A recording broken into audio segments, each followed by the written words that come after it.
Ja sam Miljenko Jergović i nalazim se ispred glavnog kolodvora, glavnog željezničkog kolodvora u Zagrebu.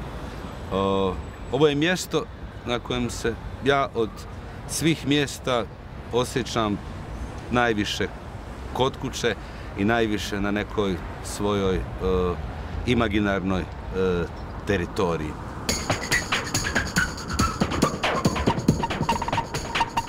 Rođen sam u Sarajevu sam živio do svoje 27. godine, nakon toga sam se preselio u Zagreb. Moja lična i privatna historija je zapravo historija nemogućeg povratka kući. Taj povratak je nemoguć zbog toga što zapravo je mjesto koje sam doživljavao kao dom, kao zavičaj i kao domovinu ostalo izgubljeno u vremenu, a kroz vrijeme se ne možemo vraćati. Ja sam Marko Vidojković, ovo je moj krov. Odmah tu je moj stan, ispod, a ovo oko mene je Beograd. Keva mi je sa Vračara, to je evo tu. Ćale mi je sa Fontane, to je tamo iza. Išao sam u Vrtićska Darlija, evo ga odmah tu iza Botaničke bašte. Išao sam u osnovnu školu Vuk Karadžić odmah iza Vrtićska Darlija. Išao sam u pravno-birotehničku školu, to je malo tamo dalje u Lole Rivera. I na pravni fakultet, to je tamo skroz iza. I u vojsku nisam išao.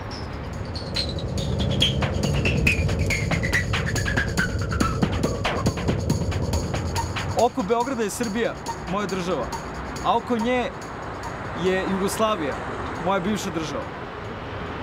Jugoslaviju jedva da sam je osjetio, ali dovoljno da znam gde se dobro letovalo i gde se dobro jelo i gde si mogao da ostaviš kola otključana, a da ti niko ne ukrade ništa, eventualno da ljudi uđu unutra da vode ljubav. Šta se zaista dešavalo u toj Jugoslaviji?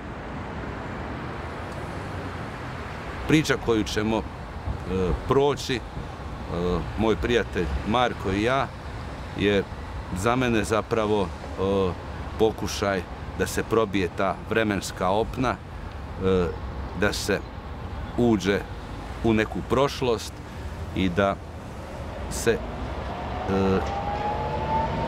otkrije šta se zapravo sa nama, našim životima i našim zajedničkim i pojedinačnim historijama u međuvremenu dogodilo.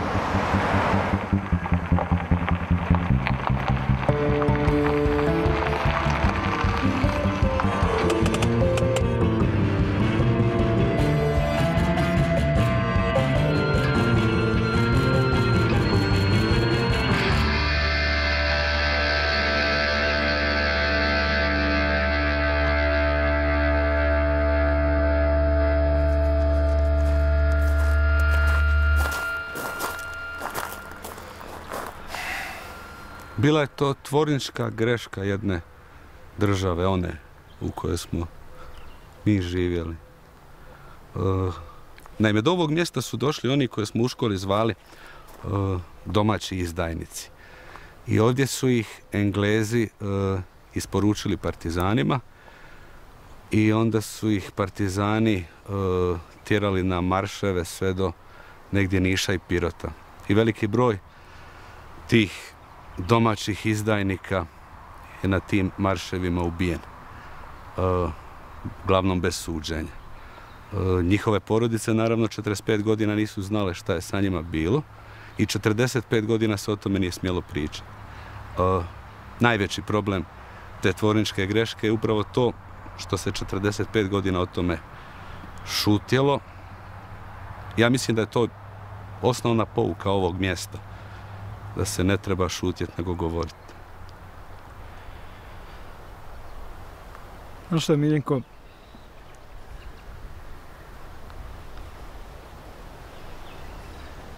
Toliko mi bode oči ovaj ustaški grb tu, da ne mogu da budem toliko ganut.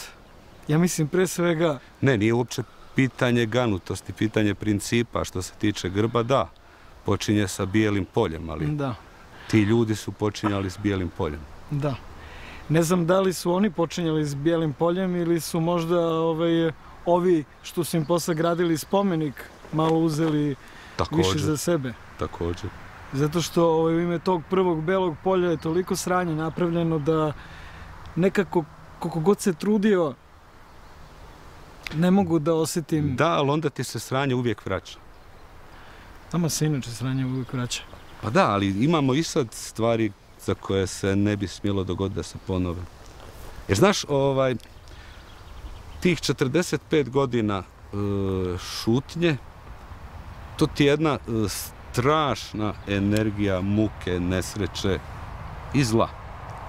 I sad, ako će se isto tako 45 godina šutjeti o Srebrenici, ili ako će se šutjeti o Vukovaru ili o Sarajevu ili o svejedno čemu i svejedno na kojoj strani, opet će se nakupiti energija zla i onda ćeš imati opet eksploziju. To je problem cijele naše priče, to je problem naše istorije, onoga što smo učili u školi, onoga što nismo učili u školi i svega što nam se događa u 20. stoljeću. Dobro. O tome se radi. Složi smo se.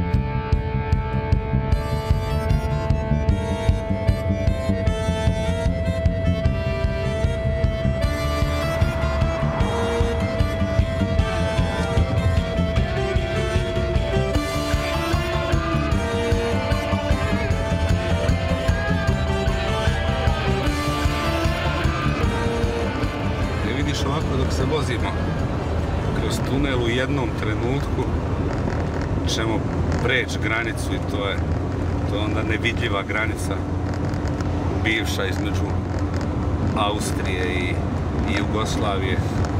Zajebano je s jugom ići kroz tunel Karavanke, ja mislim da to već dugo nije niko napravio.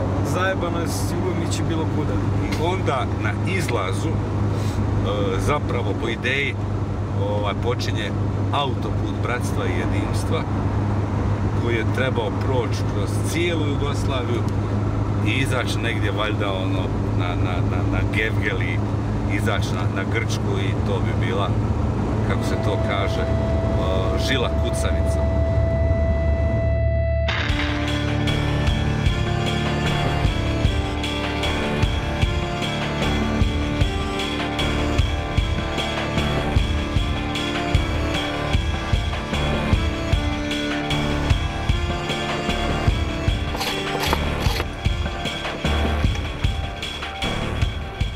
Od autoputa do autootpada. Da, od autoputa do autootpada. To je jedan životni vijek. A koje ste vi godine gradili autoput? Naš je bio 58. 58. Od Ivančne Gorice do Ivančne Gorice je bilo 20 km od Ljubljane, ali ne iz centra.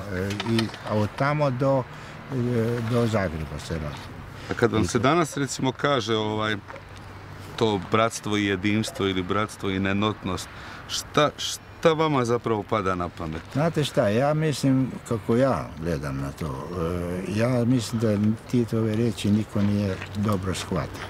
Nije stvar u tome, pravo bratstvo, da smo nekako braća, ali to da se ne smijemo među sobom posvađati, jer to će neko da iskoristi. I to se desilo. Zna se da se to desilo.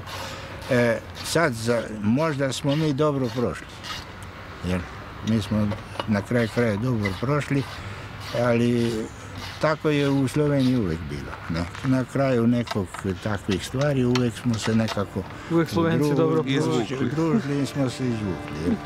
Hvala, drug Nikolaj.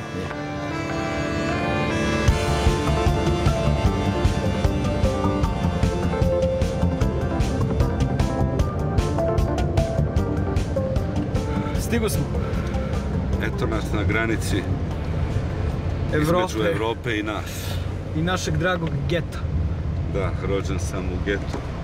stvari ovaj tvoj geto je malo manji geto nego što je moj geto. Da, moj je bolji geto zato što je moj pasoš konvertibilniji od tvog. To je osnovna razlika. Sad se uozbilji. Dobar dan. Dobar dan. Dobar dan.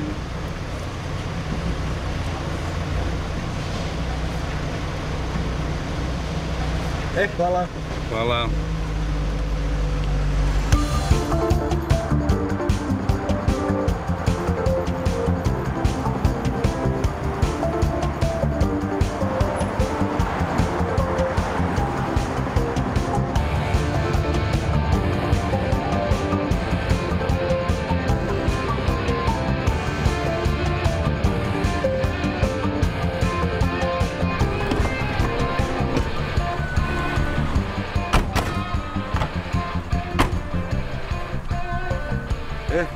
Fakultet?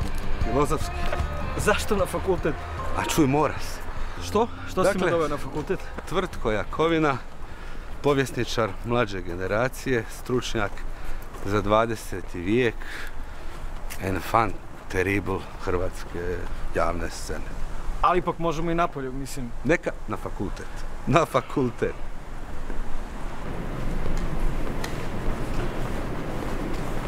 Dobar dan. Bog tvrtku. Pozdrav. Drago mi.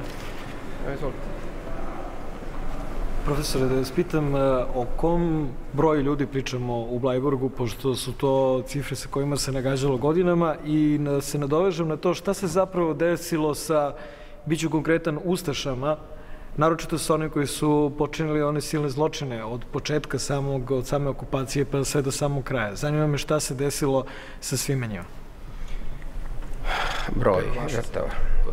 Udžbenici povijesti su bili vrlo često eksploatirano područje. Ja doduše ne mislim da su udžbenici povijesti nešto što treba smatrati da kvari najviše. Naravno da je strašno ako imate udžbenike koji falsificiraju, uvijek pomalo falsificiraju, ali ako falsificiraju na način koji su kod nas falsificirali 90-ih godina neki udžbenici, koji smatraju da ako spominjete ostale, a ne samo Hrvate koji su stradali na Bleiburgu ili poslije Bleiburga, da umanjujete hrvatsku žrtvu. To imate i kod drugih, što je dosta bizarno. Gledajte, nikad mi nećemo izbrojati potpuno žrtve. To se apsolutno nikad neće dogoditi. Ali to nije niti možda najbitnije. Bitno je ako danas ili zadnjih 60 godina, ako nas te stvari opterećuju, onda je bitno reći da smo mi do jeseni 2009. godine ili do ljeta 2050. godine došli do ovih podataka na temelju ovih i ovih dokumenata. Koliki je broj ubijenih na razne načine i na raznim mjestima od same točke Bleiburga nadalje, ne znam, 35, 55 tisuća. Negdje između toga broja. Vjerojatno će mnogi biti ljuti zbog ovog što ja kažem, pa će reći najmanje 150 tisuća, možda i 500 000, kao što su neki govorili. To je teško potvrditi.